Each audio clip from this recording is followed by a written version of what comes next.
Bismillahirrahmanirrahim. Assalamualaikum warahmatullahi wabarakatuh.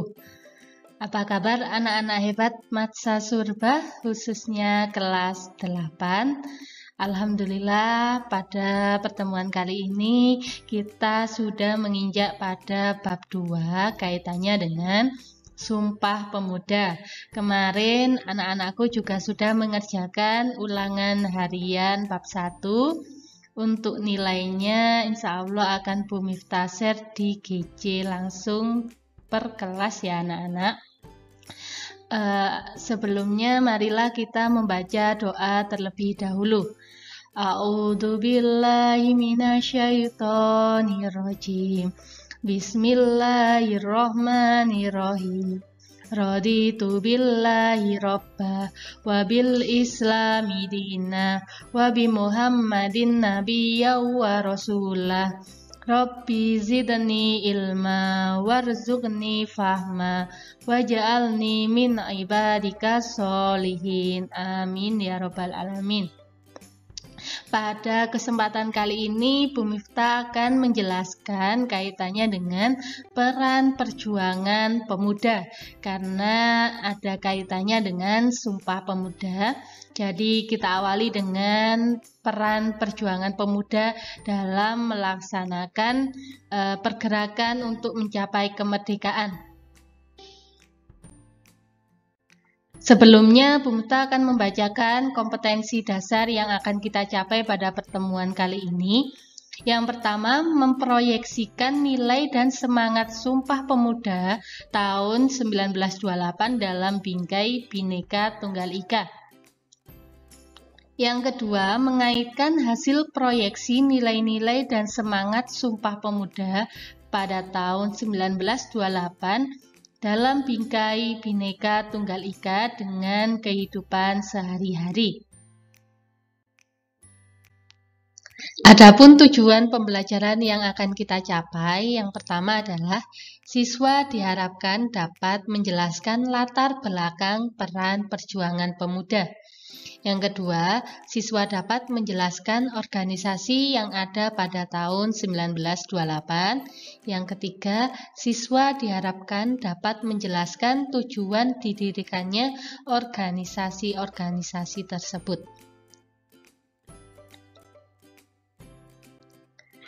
Nah, materi yang pertama yang akan Ibu jelaskan kaitannya dengan latar belakang Sumpah Pemuda. Kenapa kok harus ada Sumpah Pemuda? Ternyata ini ada kaitannya dengan perubahan di berbagai belahan dunia. Banyak dipelopori oleh para pemuda. Dan di Indonesia juga seperti itu anak-anak. Ternyata perjuangan bangsa Indonesia itu dipelopori oleh para pemuda di Indonesia. Yang kedua, NKRI lahir karena adanya sikap dan komitmen pemuda untuk berbangsa satu dan bertanah air satu, yakni Indonesia. Jadi, mengapa kok ada Sumpah Pemuda? Ternyata ada kaitannya dengan komitmen atau perjanjian bahwasanya semua daerah yang ada di Indonesia itu adalah negara Indonesia, negara kesatuan yang tidak bisa dipecah belah. Yang ketiga, sikap dan komitmen tersebut diikrarkan dalam Sumpah Pemuda 28 Oktober 1928. Kalau kita kaitkan dengan materi bab 1 kemarin, kaitannya dengan kebangkitan bangsa Indonesia, mulai adanya organisasi Budi Utomo, nah muncullah Sumpah Pemuda anak-anak yang menggerakkan para pemuda untuk melawan para penjajah. Mereka melakukan sumpah bahwasanya kita ini adalah satu kesatuan, yakni negara Indonesia. Nah, ini yang melatar belakangi adanya Sumpah Pemuda. Lahirnya organisasi pemuda ini masih ada kaitannya dengan yang Bung Ta sebutkan sebelumnya. Pada tahun 1908, bangsa Indonesia mulai bangkit anak-anak, ditandai dengan berdirinya Budi Utomo, yang mendorong bermunculannya organisasi pemuda lainnya, seperti Trikoro Darmon, Jong Islamit Bon, Jong Sumatranen Bon, Jong Ambon, Jong Minahasa, dan Jong Celebes. Jadi cikal bakal adanya organisasi pemuda itu diawali dengan kebangkitan nasional, dengan didirikannya Budi Utomo, dengan didirikannya Indise Partit, dengan didirikannya organisasi-organisasi lain yang ada kaitannya dengan pergerakan pemuda anak-anak. Sehingga dilanjutkanlah organisasi pemuda golongannya Trikoro Dharma, Jong Islamet, dan seterusnya ini. Jadi awal mula organisasi yang muncul mulai dari Budi Utomo lalu dilanjutkan oleh pemuda-pemuda di Indonesia yang dikelompokkan tadi, golongannya Trikoro Dharma tadi. Nah, yang pertama kita bahas ini kaitannya dengan Trikoro Dharma. Didirikan oleh Raden Satiman Wiryo Sanjoyo dan kawan-kawan di Gedung Stovia, Jakarta pada tahun 1915. Nah, Trikoro Dharma ini adalah cikal bakal Jong Java anak-anak. Karena Trikoro Dharma ini yang dipelopori oleh pemuda Jawa, Madura, Bali, dan seterusnya yang ada di lingkup Jawa. Trikoro Dharma memiliki 3 visi mulia, yaitu yang pertama adalah sakti, yang berarti kekuasaan dan kecerdasan. Artinya kekuasaan berarti sudah memikirkan bisa menguasai bangsa Indonesia, bisa mengendalikan bangsa Indonesia, dan bisa mengatur bangsa Indonesia. Ini arti yang pertama dari Trikoro Dharma, yakni dari sakti. Dan kecerdasan, kaitannya dengan pendidikan. Nah, ini yang diusung dalam Trikoro Dharma. Yang kedua adalah budi, artinya bijaksana. Nah, ini kalau kita kaitkan dengan seorang pemimpin yang menguasai negara Indonesia harus memiliki sikap yang bijak, sikap yang adil terhadap semuanya, entah itu dalam menerapkan kekuasaannya, menerapkan peraturan perundang-undangannya, dan seterusnya. Yang ketiga adalah bakti, berarti kasih sayang, kaitannya dengan rasa cinta terhadap tanah air. Bakti kita sebagai pemuda Indonesia yang harus memperjuangkan kemerdekaan Indonesia. Nah, ini kalau dikemas, sakti, budi bakti, berarti kaitannya dengan memiliki jiwa untuk menguasai negara Indonesia dengan perilaku yang bijak dan perilaku yang dilandasi dengan rasa cinta terhadap tanah air. Jadi bisa disimpulkan mengapa para pemuda ini mengusung organisasi Trikoro Dharma yang artinya sangat mulia tersebut, anak-anak, yang sudah Bu Miftah jelaskan tadi. Tujuan Trikoro Dharma, kalau tadi dari pengertiannya, sekarang adalah tujuannya. Yang pertama adalah mempererat tali persaudaraan antara siswa-siswi Bumi Putra pada sekolah menengah dan kejuruan. Yang kedua, menambah pengetahuan umum bagi anggotanya, kaitannya dengan dibentuknya organisasi tersebut. Yang ketiga, membangkitkan dan mempertajam peranan segala bahasa dan budaya. Jadi dari organisasi Trikoro Dharma tersebut tidak hanya kita harus menguasai atau supaya kita tidak dijajah oleh para penjajah anak-anak, ternyata kita harus membangkitkan semangat dan perjuangan kita sebagai rasa cinta terhadap tanah air dengan bahasa yang ada, budaya yang ada harus kita lestarikan. Dalam kongres pertamanya, Trikoro Dharma ini dilakukan di Solo, anak-anak, pada tanggal 12 Juni 1918. Trikoro Dharma diubah namanya menjadi Jong Java atau Pemuda Jawa, karena tadi Miftah tadi sudah menyebutkan Trikoro Dharma ini kebanyakan pemudanya dari Jawa, anak-anak, Bali, Madura, dan seterusnya tadi. Makanya nama Trikoro Dharma diubah menjadi Jong Java atau Pemuda Jawa. Kongres juga menetapkan perubahan haluan organisasi dari organisasi non-politik menjadi organisasi politik. Kalau tadi kiblatnya bukan kaitannya dengan kekuasaan seutuhnya, kaitannya dengan partai politik dan seterusnya, lalu diubah menjadi organisasi politik anak-anak. Tadi kan kaitannya dengan budaya, pendidikan, seperti itu. Lalu diubah menjadi organisasi politik.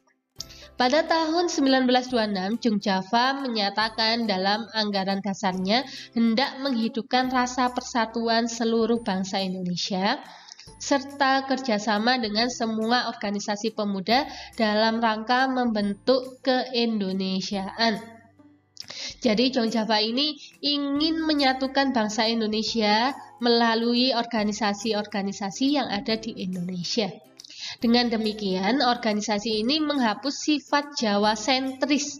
Sentris itu terpusat.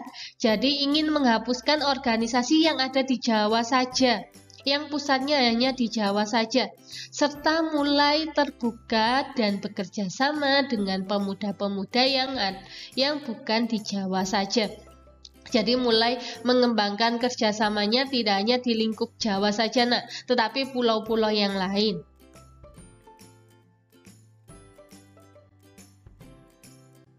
Organisasi selanjutnya, Jong Islamitenbond atau disingkat JIP, merupakan organisasi perhimpunan pemuda dan pelajar Islam Hindia Belanda atau biasa kita kenal dengan PII. JIP didirikan pada tanggal 1 Januari 1925 di Batavia. Batavia itu di Jakarta, anak-anak. Bukan organisasi politik, tetapi berkaitan dengan pendidikan dan mempererat persatuan bagi pemuda dan pelajar Islam Hindia Belanda.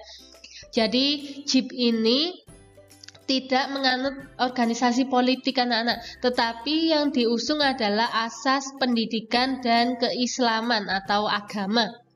Bersifat plural ini bermacam-macam, beraneka ragam, karena menerima secara terbuka keanggotaan dari berbagai suku bangsa Indonesia. Jadi tidak memilih-milih, meskipun bukan suku Jawa misalnya, suku Madura, suku Sunda, dan seterusnya itu tetap dijadikan sebuah organisasi karena tidak memandang suku yang ada di Indonesia. Itu namanya bersifat plural.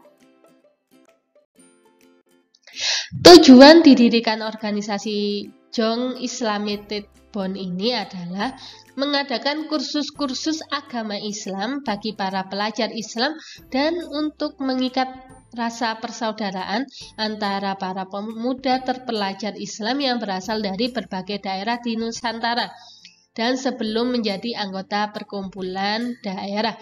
Jadi tujuannya adalah dengan mensiarkan agama Islam bagi para pelajar Islam supaya tahu kaitannya dengan akidah yang ada dalam agama Islam anak-anak.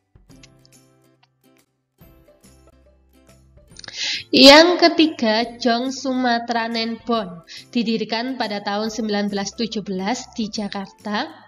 Jong Sumatranenbond melantarkan pemikiran Muhammad Yamin, yaitu anjuran agar penduduk Nusantara menggunakan bahasa Melayu sebagai bahasa pengantar dan bahasa persatuan. Jadi Jong Sumatranenbond berarti pemuda yang ada di Sumatera melontarkan pemikirannya Muhammad Yamin untuk menggunakan bahasa Melayu sebagai bahasa persatuan dan bahasa pengantar dalam kehidupan sehari-hari anak-anak. Jadi sebelum ditentukan Sumpah Pemuda, beberapa para pemuda di Sumatera ini mengusung bahasa daerahnya, bahasa Melayu tadi, untuk dijadikan bahasa persatuan. Jong Sumatranenbond ini melahirkan tokoh-tokoh besar anak-anak seperti Muhammad Hatta, Muhammad Yamin, Bahtir Johan. Nah ini lahir di Sumatera. Tadi Bu Muta sudah menjelaskan organisasi-organisasi yang ada dalam Sumpah Pemuda. Sekarang silakan kalian cari anak-anak informasi tentang organisasi kepemudaan Jong Ambon, Jong Minahasa, dan Jong Celebes. Yang dicari apa Bu? Yakni yang dicari adalah tokohnya. tokoh yang mendirikan organisasi tersebut. Lalu kalian cari tahun berdirinya kapan, tujuan didirikannya organisasi tersebut apa, lalu deskripsikan singkat tentang organisasi tersebut. Jadi organisasi itu termasuk politik atau non-politik seperti yang Bu Miftah jelaskan di slide sebelumnya anak-anak.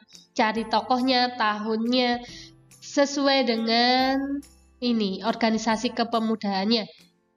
Jadi ada 3 yang kalian cari, Jong Ambon, Minahasa, sama Celebes. Yang dicari adalah tokoh, tahun berdirinya, tujuan didirikannya, sama deskripsi singkat kaitannya dengan organisasi tersebut. Paham ya anak-anak ya?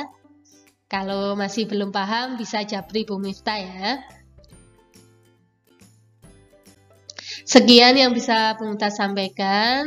Kalau diambil kesimpulan tadi sudah Bu Miftah jelaskan kaitannya dengan didirikannya Trikoro Dharma, Jong Islamit Bond, Jong Sumatera, lalu deskripsi singkatnya juga sudah Bu Miftah jelaskan. Silakan kalian kerjakan tugasnya. Boleh lihat di buku anak-anak, boleh lihat di internet. Yang penting kalian salin, kalian tulis isinya yang penting saja, lalu kalian foto, kirim ke Google Classroom pertemuan kali ini. Terima kasih anak-anak, tetap sehat, tetap semangat, dan tetap mengerjakan tugas Bu Miftah dengan senang hati. Semoga kalian dirahmati Allah dengan kesehatan. Wassalamualaikum warahmatullahi wabarakatuh.